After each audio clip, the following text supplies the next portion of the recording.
You're listening to Startup Recruitment Failures.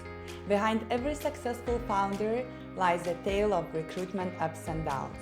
Join me on this thrilling journey and learn firsthand from top leaders on how to navigate through challenges and stay ahead of the game. We all make mistakes, but the real growth happens when we learn from them early on. Hello. Those who don't know who Christophe Garnier is, so currently he's CEO and co-founder at Upflex. And Christophe is a serial entrepreneur. This is actually the fourth startup he's building, and he created two startups on his own and other two with co-founders. So thank you, Christopher, for participating here today. Thank you, Indre. Thank you for having me. Yeah, and firstly, it would be I'm very curious to learn what is your experience to working versus like being a solo entrepreneur versus having co-founders. What advantages do you see? Which way is better? Um, so there are obviously very different experiences. I've had the chance, as you mentioned, to do both a couple times. Um, there's obviously pros and cons on both cases. Mm-hmm. I created my first company on my own. Mm-hmm. That was back in 2005, which was a mobile technology SaaS company. Um, and creating a company on your own can be very lonely, very difficult. And it's especially lonely because you don't have as much ability to bounce back in each, at the very beginning Mm-hmm. of the company creation. It's about obviously validating an idea, validating the market, validating the product, validating the go-to-market strategy. It's validating a lot of things, and validating on your own is a very, very painful and could become very quickly a kind of a circular process where you go back to just your own thoughts, Yeah. um, as opposed to bouncing back ideas amongst at least two co-founders, if not more, Mm-hmm. uh, which I believe can be very, very, very fruitful now after, you know, running companies for 20 years. I strongly believe that having the right team, being more people, more people, more, around the table, have a couple people around the table, if not more, makes a huge difference. Mm-hmm. Um, and But obviously, it comes with some cons, which are that you're not going to do exactly what you as a founder have in mind, and we both know, and all those founders that might be listening to this know that you want to do it, you want to have it your own way. Yeah. You have an idea, you have a goal, you have a vision, and you want to do it your own way. And I get that. um, it's a difficult decision. Sometimes it just happens naturally that you discuss something around a table, one night, and you decide to you find that person that has the same vision you have, and that's great, and you can be co-founders. And I think this is the best case scenario, Mm-hmm. obviously. But if you're a um, solo entrepreneur, does it mean that you necessarily have to do this alone? Because you can hire people. You don't need no to you, have a co-founder necessarily, maybe. No, and you're right. In fact, my last company, I brought someone very early because I did not want to build this business on my Mm-hmm. own. And I brought, my co-founder, Ginger, very early in the process, um, because I admired her. I admired her vision of the market. And we didn't have exactly the same vision, but I Mm-hmm. thought it was actually good. I thought that it was actually keep me on check of Mm-hmm. certain things that I could have gone sideways, knowing Mm-hmm. myself and knowing where my limits were. And, I thought I knew. I did not know. Now I know a little bit more. but it's going to take me another 10 or 20 years to chase that person that I want to be, that I want to become, and I aspire to be. And I think surrounding yourself with the right people can hopefully, guide you there through time. And so that's one of the reasons why I brought Ginger really, really early, and I'm really glad I did that.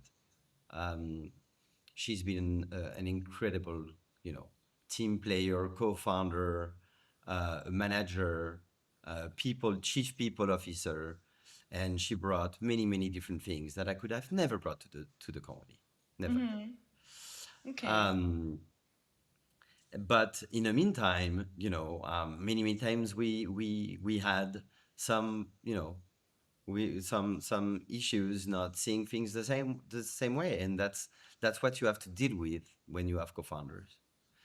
That's Mm-hmm. what you have to deal with when you have partners that become important to the company, and those things are, not all founders want to deal with them.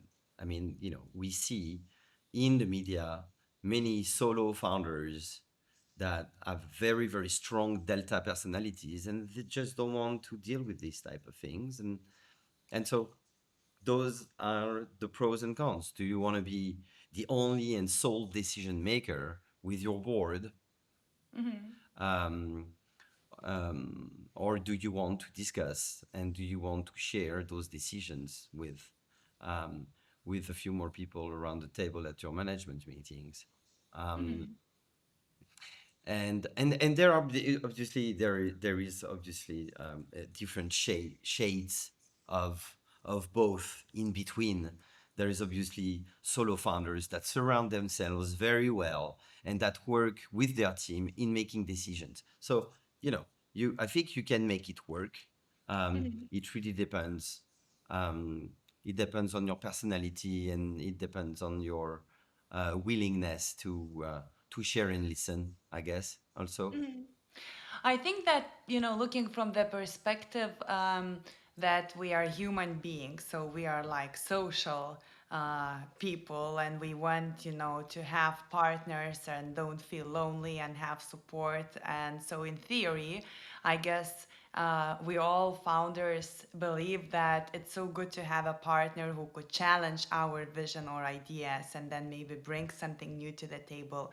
But then these moments come when you're like, so certain about the vision you're having, and another person's vision is like not, it's disturbing, right? How to deal in these situations? I think it's really, really difficult. And I think it's the problem of many, many founders to have this vision, Mm-hmm. this vision that you really, really want to stand for, and that you know, you cannot disregard what everybody else is saying about your vision, and it becomes potentially a very unhealthy situation to be with, because um, you're not you may not be letting the optimization process happen the way it should be by just um, Mm-hmm.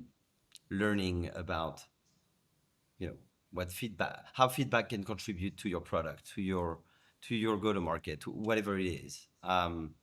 Yeah, exactly. I think this is the danger that every founder is exposing himself to. Mm-hmm. Um, What is your recipe? How do you deal with these type of situations? I don't think I have a recipe. I think, every situation is unfortunately different, very, very different, Mm-hmm. depending on what personalities are involved, and depending on what is the product, the nature of the product, the nature of the market you're going after. But I think in general, my position now would be to not start the business alone, and surround myself with as many smart people as possible, and listen to as many feedback as possible. Um, but then, it's the other end of the stigma is, when do you stop and when do you stop listening, and when do you stop iterating? I mean, you never stop iterating, but when do you finally make a decision and Mm-hmm. stick to your decisions, right? Because at some point, you need to make a decision. Okay, that's going to be my product. Mm-hmm. even though you're going to iterate the product, that you need to, you need to eventually make a decision on who's your ICP, who's your target, what's your product doing, and you can't really make dramatic change all the time, because that's another big problem as a startup company, is to change everything, every quarter. You drive your team crazy. You Yeah, drive your yeah. technology team crazy. You drive your product team crazy, and not mentioning your sales team, because they don't know what they're selling. And so We've you, been through that a couple times. I've been through that a couple times too, and yeah, it's at some point you lose sight of where you're going. yeah, it's tricky. Like It's tricky. we are taught that we need to pivot, we need to react and react fast, but then sometimes get into the cycle when we This don't cycle of stop. making too many changes, Yeah. because you, as founders, you have to make decisions Mhm. fast.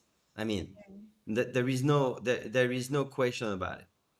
um, Letting the statu quo being um, installed itself is basically, I think the statu quo is the cancer for startups, right? It's just like that; it starts eating you up, and then you lose face, and your team lose face too. You lose the face of your investors. You lose face. Yeah. Um, if you lose faith, you're dead. Jobrely now offers full cycle recruitment services, from creating a job ad to presenting shortlisted candidates after initial interviews. Fill out the project brief, and candidate profiles will be sourced for you. Connect your LinkedIn account, and a personalized messaging sequence will be sent from your LinkedIn account to all of the potential candidates. And after initial interviews, a comprehensive scorecard of shortlisted candidates will be presented. Visit jobrely.com and start a free trial. Yeah. So can you share your experience with a co-founder when you had a misagreement on a strategy? I mean, there's been so many that with multiple co-found with my either of my two co-founders, that I don't think I can uh, I can come up with a big um, example. I have too many examples. I remember we talked about the e-com business you had, and yeah, so basically you decided to leave the company because Oh the vision yes, was of not course. aligned. Well, I did not decide. I did not decide to leave. We had some. We were running a company with my co-founder, that was between 2009 and 2012, Mm-hmm. e-commerce company. The company was almost 3 years old. We were doing $30 million in turnover, so the company was growing really fast. Mm-hmm. Yeah, and that's great. um, and we had a disagreement, and I was asked by my co-founder and my board to leave the company, because that disagreement was just just too important for us to coexist anymore. Mm-hmm. Um, and that was tough. That was really tough. I was asked to leave my own company. We had a big fallout with my co-founder, who was a friend. He was a really good friend. We created that Mm-hmm. company together as friends, teaming up, and building this business, which was very, very successful. We had an $80 million offer on the table from Groupon to buy the company, and Mm-hmm. um, and we were in disagreement. I wanted to sell. The board did not want to sell. Um, Mm-hmm. we were we were not in agreement, him and I, on how to manage this situation with the board. And so, long story short, I was let go of Mm-hmm. Tati, and yeah, we didn't speak for a couple of years. We didn't speak for a Mm. couple of years. But those things happen. In fact, the board 5 months ago, 5 months later, let him go too, and uh, Okay. um, and they hired someone from Amazon that they thought would do a better job than we had Hmm. done. And the reality is, um, him and I had done a tremendous job. He was a tremendous CEO. He was great, and Hmm. we were great together. We were a fantastic team. Hmm. And that Amazon person who took over the business killed the business in less than a year. Oh, wow. Yeah. Okay. That's a super sad end of the story. That was a very sad story what happened to Totsi. Very, very sad Mm. story. But we learned so much. We learned so much during that entire uh, 3.5 years we ran that company that went from zero to $30 million in revenue in less than 3 years. We learned a lot about our profession. We learned a lot as far as how to work together as founders and co-founders. Mm. And we learned a lot about ourselves. In fact, I just talked to him like last week. So we reconnected a few years back, and we're Okay, so the we're really, really friendship good is friends is now. Yeah, back the on the the friendship table. took over. Yeah. We had to surrender to that experience, and what was important was the friendship that we were sharing from the beginning. Hmm. And he's a Okay. wonderful guy. That's very glad to hear. And well, that's true. When you like step back and look at the situation, or when I'm looking at the situation, it's just a business story, right? And I believe like Yes. the Yeah. achievement you made, like $30 million in 3 years and growing the business as such, it's already like amazing achievement. But when you have a board and investors, there's a little bit different rules then, right? But when And you're in fact, there. another thing that I've learned during that company uh, is that we did not share the same vision with the investors. Mhm. I was um, traumatized by Mhm. raising money for a while. I did not raise money on the following business I created after Totsi, which was a co-working business called Spark Labs in New York, where I was opening co-working spaces and co-working accelerators in New York City. I did not raise a dime for 5 years, 6 years.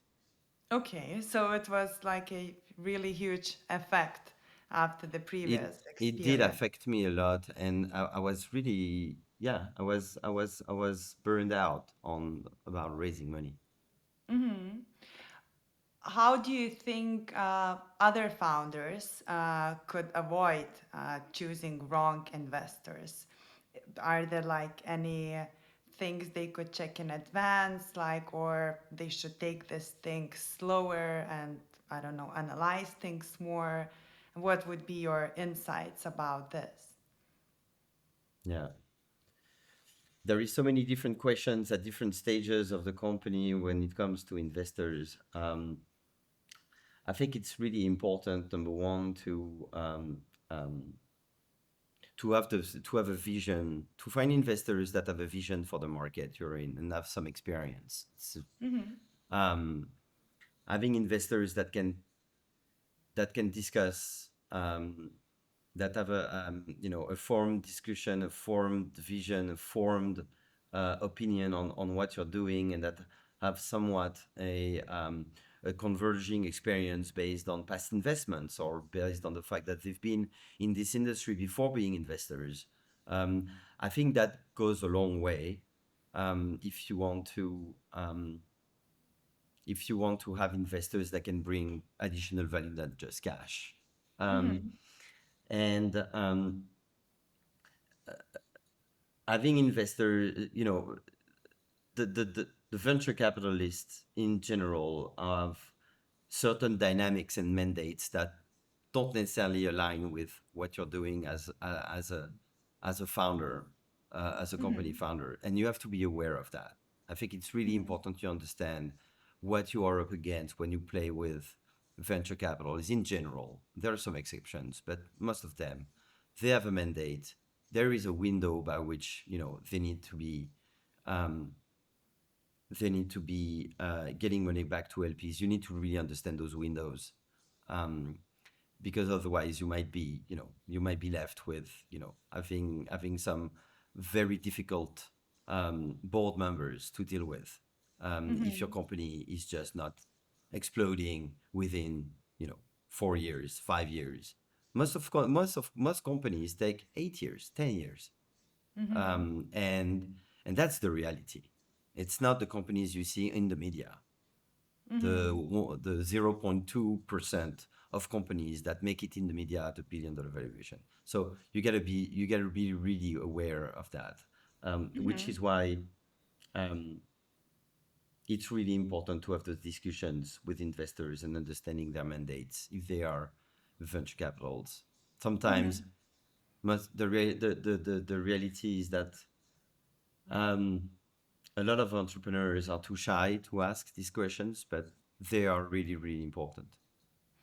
Um, Yeah, too shy, and there is an urgency, right? And if you and so have money on the that table, you so take that's it. the other thing, is that urgency is not good.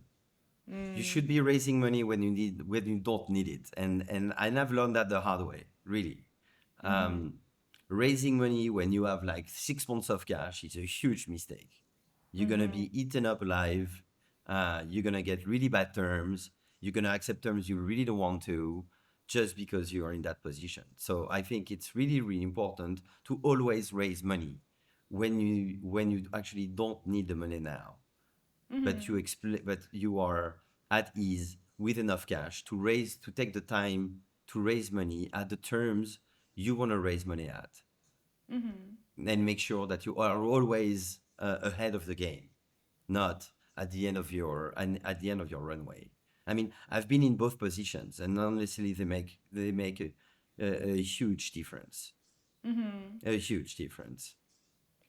Yeah, but so it's well, it's not always possible. Sometimes you just like notice that you're like, almost I think, dying, and if you don't get an input, you're basically have to close the I mean, company. I thought that, and now I don't believe. I think we as founders have more options than we think when we are in that Mm-hmm. situation and we're trying to raise money to continue on feeding the burn. Um, there are options that allows us to make our cash last longer, Mm-hmm. um, but those are difficult decisions. You have to Mm-hmm. reduce your burn in order to give you the time to find yourself in the position you need to be in. And Mm-hmm. after I just done it recently. We're going to talk about, we said we were going to talk about layoffs, but it's a good Mm-hmm. segue. We Upflex have raised a lot of money fast at very high valuation. We thought we were lucky, and we were not. We were doomed by the fact that the market was at all-time high, Mm-hmm. and we surfed that wave. The good news is that the clients also came and flowing in, and we grew our revenue very fast. Um, but that high valuation kind of like backlash on us when 18 months ago Silicon Valley Bank went down, the Mm-hmm. VC market collapsed, and financing became very difficult for companies, and the trading valuations went down by a folder of, I don't know, depending on the markets, Mm-hmm. between 2 and 10, Mm-hmm. depending on the industries, depending on your position and what you're selling. If you're not on AI or life longevity or cyber security company, you're not raising money today. It's Mm-hmm. not gonna happen. Um, Especially if you are between seed and B. If you are Mm-hmm. seed or pre-seed, you can raise money, you can find money, because those companies are not going to need cash for another 2 years. Mm-hmm. If you're B and plus and you're making money and you're looking for growth capital, you can find money. There is money out there. There is money out there for growth, for M&A, for build-ups. But for anything in between, companies that are not profitable, that have raised money, that are relying on another round, it's very, very hard. It's Mm-hmm. very, very hard. And we were one of those companies. We are one of those companies still. Um, and we had raised a large Series A at a very high valuation, and we thought it was great. Um, and then we were faced with the realities that valuation was not sustainable in order to raise the B that we were planning on raising, and for raising anything, in fact, not even a B, because a B was out of the question, considering that our run rate was not aligned with the new standards of what B rounds are going to look like from now on, and what standard valuations for Bs are going to be from now. Um, and so we were forced to face the truth that we needed to, reduce our cost, um, re recalibrate the entire business, resources, recalibrate our um, our COGS, recalibrate our OPEX, recalibrate, the entire cost structure of the company. And in order to do And that, you had to lay off 50 people, right? and we had to lay off half, yeah, about 40%, 45%, 50% of our team, which was extremely difficult because, everybody was working really well together. Um, Upflex, sorry, um, had been an incredible story so far. Almost like, uh, great success. And we take this market in the face, those market changes. Um, and so we didn't want to.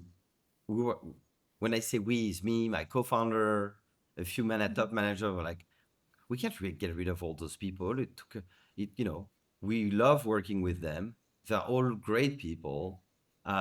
It took so much time and effort to find them, to regroup Yeah. them, to build that great team we have. And it's been so difficult that I instead of doing a one layoff, I did one small and another small and another. So I did three layoffs, and I talked about it on another Basically, to podcast. taking the bandage slowly, right? And it was maybe the biggest mistake of my entire career was to do that, Why do you call it the biggest mistake? because it's one thing to create one layoff and to tell your employees, hey, we're gonna do this layoff and then we're going to rebuild together. And I think when you do that, you do it once, it's behind, let's move forward, right? When you do it once and then you do it the second time, people start to doubt. When the People next start one? losing faith, you know? Yeah. And then when you do it three times, you lose everyone's faith. You lose everyone. And I did. I lost the faith of my employees. I lost the faith of, we, because but it's mostly me. I'm responsible for it, you know. Um, but we were a few, in the management, we just couldn't let go. So how And that did you was the deal big with mistake. that situation? What's I that? mean, how did you deal with that situation psychologically? Because it's difficult, for yourself to understand that you need to, instead of growing your team, you need to fire people, and then dealing with the feedback and all the reaction of the people who are still working at the company. It's a good question. I'm still dealing with it,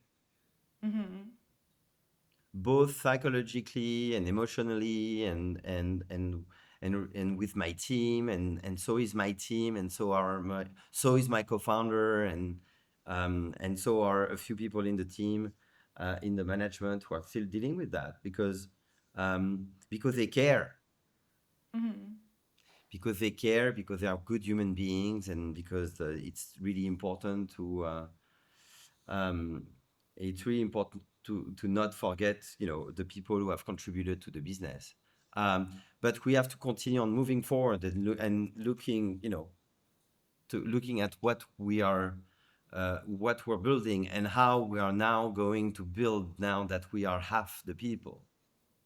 And the good news is that we've been lucky to figure out a way to operate differently, to automate, to leverage AI in a way that we've never done it before. And we're still growing. We're still growing. We're still growing the business. We're still gonna do a really good year, and we were able to raise money from our existing investors to support that transition, and now we're out raising another round. So I Okay. think we'll be okay. We'll be okay. And but it was a big lesson, and you know big mistake, big lesson learned. Um, Unfortunately, some wonderful people have paid for that. Um, but when the market shift like this, there is unfortunately not a lot of options.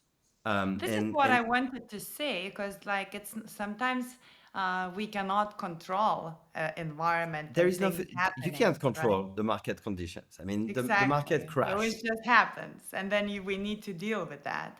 And Yeah. I'm really like I'm listening to you, and I'm feeling so proud for all the founders because you're even after this, you feel like you're really strong and strongly believing in the company's success. How do you get to this point? I mean, where do you get this strength? Why all the failures doesn't affect you so much that you want to give up and leave it away? I mean, but you still see uh, things you can improve and things you can change and still continue growing even after, biggest like I things mean, or issues. I think this is our number one quality as founders. It's resilience. This is it. This is it. There is no way around it. There is no stopping. Do you It's think we are born with it, or we can um, train it as a skill? um I think we're inspired.